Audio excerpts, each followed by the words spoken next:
Hei vaan kaikille ja tervetuloa seuraamaan historian oppitunnin 7. kappaleen kertausta. Ja tämä kappalehan kertoi kaupungeista keskiajan Euroopassa. Keskiajalla suurin osa ihmisistä, kuten vielä pitkälle keskiajan jälkeenkin, asui maaseudulla, mutta pikkuhiljaa keskiajan edetessä myös kaupunkien merkitys alkoi kasvaa. Keskiajan kaupungit sijaitsevat yleensä hyvien vesireittien varrella. Ja tähän tärkein syy oli se, että keskiajalla suurin osa kauppatavaroista kulki vesiä pitkin laivoja. Kuten muistamme, keskiajalla oli 4 eri säätöä. Aatelisto, papisto eli kirkollissääty, talonpojat ja porvaristo. Ja kaupungeissa tärkein sääty oli porvaristo. Porvariston muodostivat kaupunkien kauppiaat ja käsityöläiset. Kaupungeissa porvariston asema oli niin vahva, että he pystyivät muodostamaan omia raateja, jotka sitten päättivät kaupungin asioista. Raati, joka koostui rikkaista porvareista, eli rikkaista käsityöläisistä ja kauppiaista, kokoontui raatihuoneella, joka oli sellainen komea rakennus kaupungin torin laidalla yleensä. Aatelisto, joka oli ehkä tärkein sääty keskiajan maaseudulla, ei hirveästi pitänyt tästä, että porvariston valta kasvoi, vaan yritti murentaa porvarien aseman kaupungissa.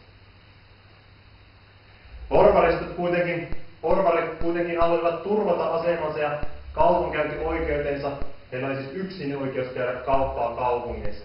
Halusivat turvata tämän asemansa ja toisinaan he onnistuivat siinä niin hyvin, että pystyivät perustamaan kaupunkivaltion, joka oli siis yhden kaupungin muodostama itsenäinen valtio.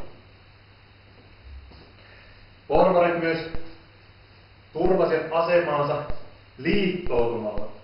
Tästä ehkä kuuluisin esimerkki on Hansaliitto,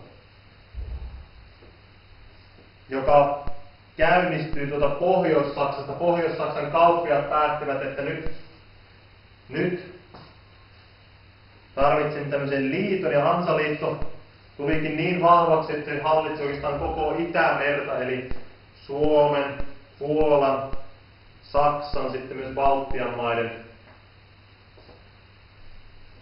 kauppaa. Ja Hansaliitolla oli jopa oma armeija, joka saattoi tehdä hyökkäyksiä Itämeren alueen kaupunkeihin, jos esimerkiksi joku kaupungista rikkoi näitä Hansaliiton sopimuksia.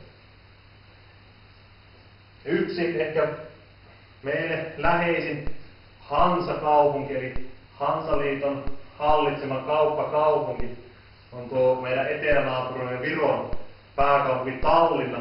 Ja Tallinnan vanha kaupunki taas on hyvin säilynyt esimerkki siitä, miltä keskiajan kaupunki ja erityisesti keskiajan sellainen Hansa-kaupunki, eli Hansaliiton hallitsema kaupunki, näyttää.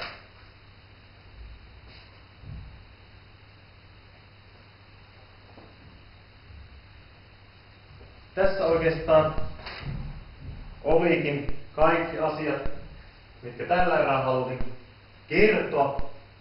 Kiitoksia mielenkiinnosta ja palataan asiaan sitten seuraavan historian kappaleen yhteydessä.